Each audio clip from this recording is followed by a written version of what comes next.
اور اس وقت کو بھی یاد رکھو جب اللہ فرمائے گا کہ اے عیسیٰ ابن مریم، کیا تم نے لوگوں سے کہا تھا کہ اللہ کے سوا مجھے اور میری والدہ کو معبود مقرر کرو؟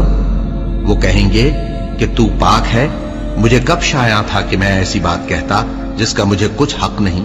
اگر میں نے ایسا کہا ہوگا تو تجھ کو معلوم ہوگا، کیونکہ جو بات میرے جی میں ہے تو اسے جانتا ہے، اور جو تیرے جی میں ہے اسے میں نہیں جانتا۔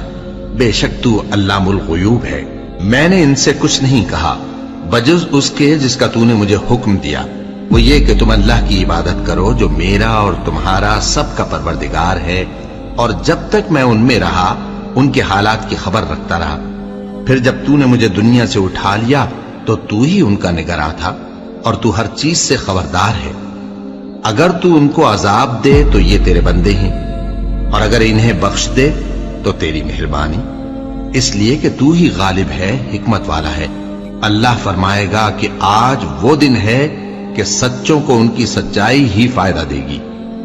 ان کے لیے باغ ہیں جن کے نیچے نہریں بہ رہی ہیں، ہمیشہ ہمیشہ وہ ان میں بستے رہیں گے۔